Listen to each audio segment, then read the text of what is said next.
Imagine, right now, in one instant, the money in your wallet, checking, or investment accounts could purchase only 1/10 or 1/100th of what it could yesterday. How would your life be affected? Could this even realistically happen? Well, who's in control of your money and how the US dollar works? Not you. Did you decide in 2008 to help bail out large failing banks? Probably not. But your government did. Did you notice how prices rose for gas and food after this? Our crisis was witnessed by the world, by our creditors, yet our government borrowed more money and the Federal Reserve printed more dollars. All of these events change the value of each dollar you have. At any moment, another event could happen that changes the value of these dollars more dramatically. So how can you protect yourself? You may have been told to store wealth in real estate or gold and silver. These are good places to store wealth, but you cannot buy groceries or goods directly with these assets because they aren't currency. You can't transfer their value easily or efficiently for real-world transactions. There is a form of currency that does not deal in dollars, and that is actually inflation-proof. It is the banker's worst fear.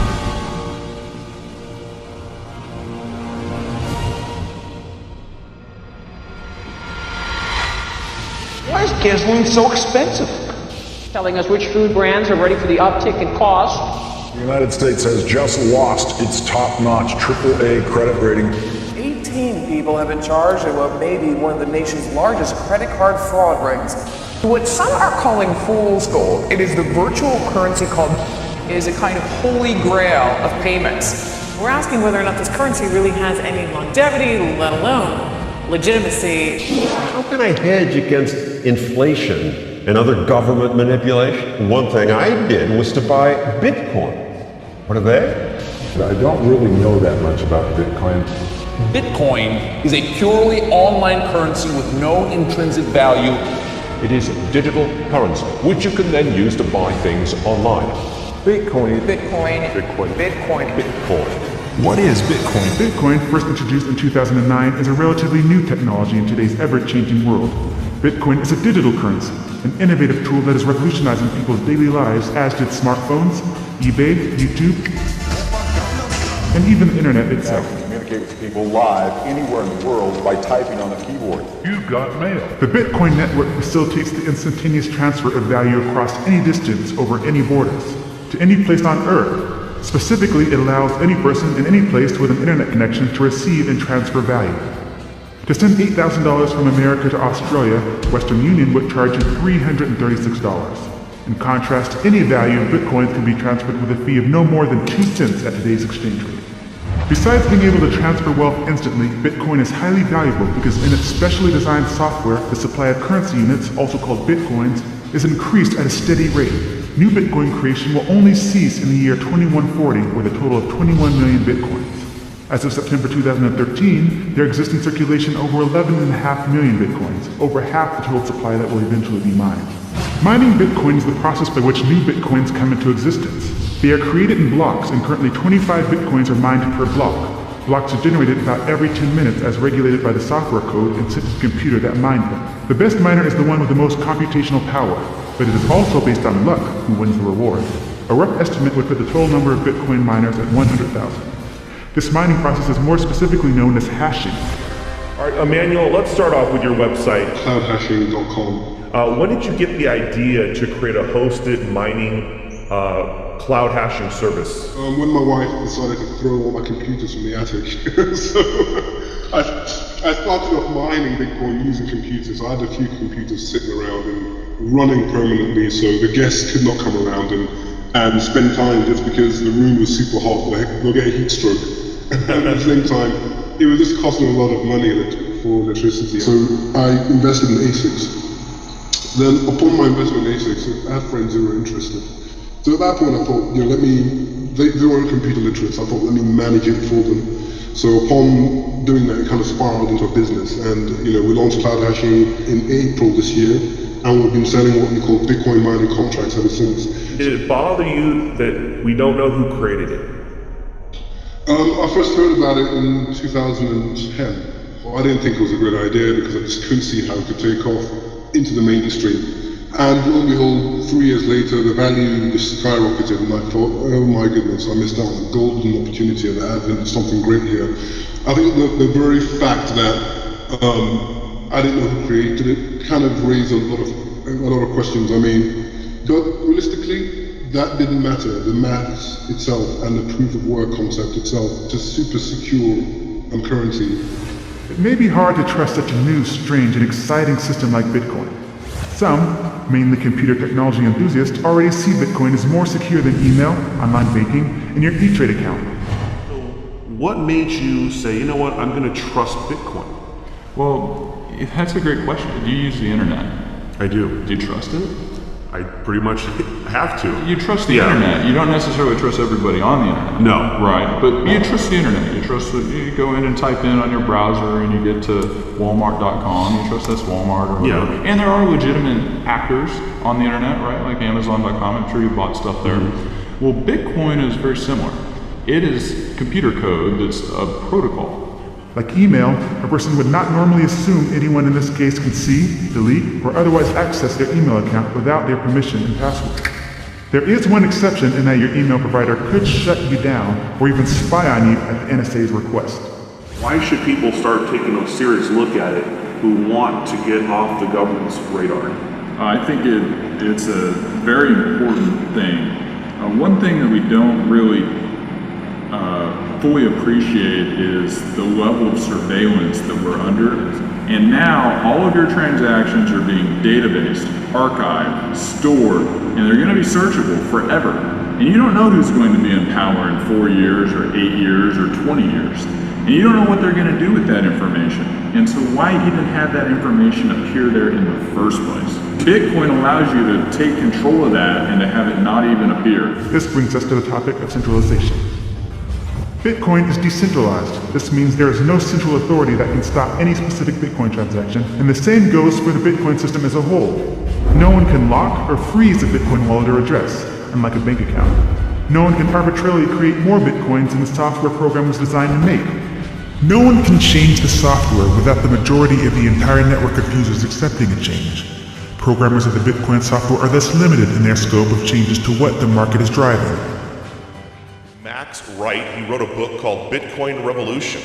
A lot of people are fearful that the government's going to attack it. With regards to resisting government violence, I think Bitcoin is a really, really unique, to me it's a unique currency in all of history. It's never happened before. So the analogy that Bitcoin advocates use is with regards to Napster. We all know Napster was a great file sharing tool, but it was run out of a central server in a company. There was a CEO to arrest, there was a company to arrest, and the government can send in men with guns and force them to unplug the server. Service is over. Bitcoin, in the same way BitTorrent solved the problem for Napster, it was decentralized and there was no one to arrest. There's no, you have to put a policeman in every bedroom in every house in the country or the planet to bring down BitTorrent. So too with Bitcoin.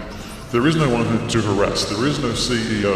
It is a distributed peer-to-peer network that authorizes and guarantees the sanctity of the network.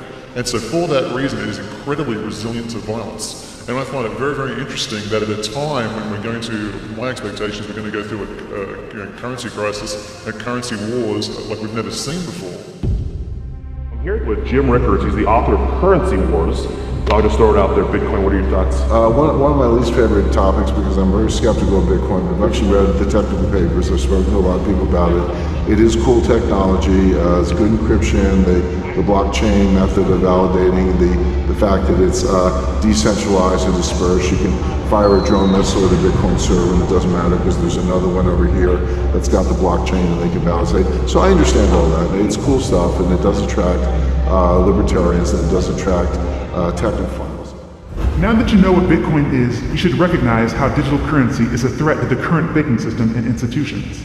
In 2008, bankers profited from the very financial crisis that they created. Imagine you had the opportunity to not participate in a government-monopolized currency system. Bitcoin can be your way out of the corruption. The banks will hate it, but they can't stop it. Bitcoin can solve a multitude of problems. Firstly, inflation. Our current money supply continually grows because it is based on debt and continual government overspending. The US money supply has actually multiplied over 10,000 times in the past 200 years. This explains why purchasing power has significantly lowered. why Coke in 1959 cost a nickel and is now about 20 times that. The supply of bitcoins has only increased at a specific rate that won't change. This means that it is inflation-proof.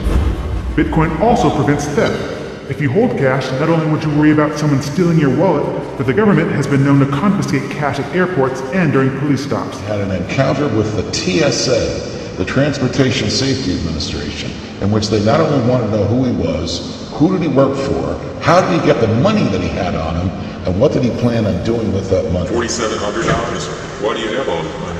Back in 2012, Mishra's friends, Rajesh and Marina Derry, were driving their cash across country when Nebraska state troopers booked them for speeding. Officers then got permission to search the car. In the back, they found 2 bags filled with cash and arrested the Derrys, believing the money was ill-gotten. You cannot steal bitcoins in a Bitcoin wallet without knowing someone's password.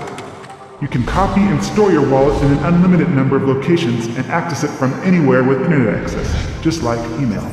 With Bitcoin, it is much easier to move your money, as we noted earlier. It's also easier to keep your transactions private should you want to remain anonymous from your peers or even the government. Your name is not connected to your Bitcoin address unless you choose to through third-party service that uses Bitcoin. The government would need to know and control the entire internet to track or stop Bitcoin payments. Lastly, a great benefit for Bitcoin is the ease of starting your own business. You can set up a Bitcoin address to receive money for products or services within seconds, versus trying to comply with all your country's regulations, creating a bank account, etc. You also don't have to worry about fraudulent payments, because Bitcoin transactions are irreversible. Your business would not have to pay large fees to credit card companies either. A customer can simply use a cell phone app to send payments to you if your business has a storefront, like a bar or a restaurant. Bitcoin is already accepted on many online websites for products and services including freelance work, donations to organizations, pizza shops, auctions, electronics, web hosting, domain registration, file storage, gambling, music, clothing, graphic design, and even some massive retail outlets like BitcoinStore.com. Alright, I'm going to go to the Bitcoin store, I'm going to purchase a laptop, and I want to show you guys just how easy this is to do. You can have a lot of items on here, but we're going to pick laptops because that's what we need. As you can see, you have a lot of different things you can buy. There's a camera, desktop PC, webcams, all kinds of stuff you can also search for. But we're looking for a new laptop. And you can see this is just like going to any other store that would accept US dollars. We've got this notebook here, we can add to cart. Here's the cart, proceed to checkout. So just like if you went to Best Buy. You can register or you can just check out as a guest. I'm going to check out as a guest today. We simply input our information. Our next step is our shipping method. The payment method is going to be Bitcoin. Place order. Okay, so we would just scan this with our phone, or we could use view address to pay it. And once you do that, you input that in your Bitcoin wallet, and the transaction is complete. Today is September 22nd, so I guess we'll see how fast they ship it out. So it's only been 2 days, free shipping.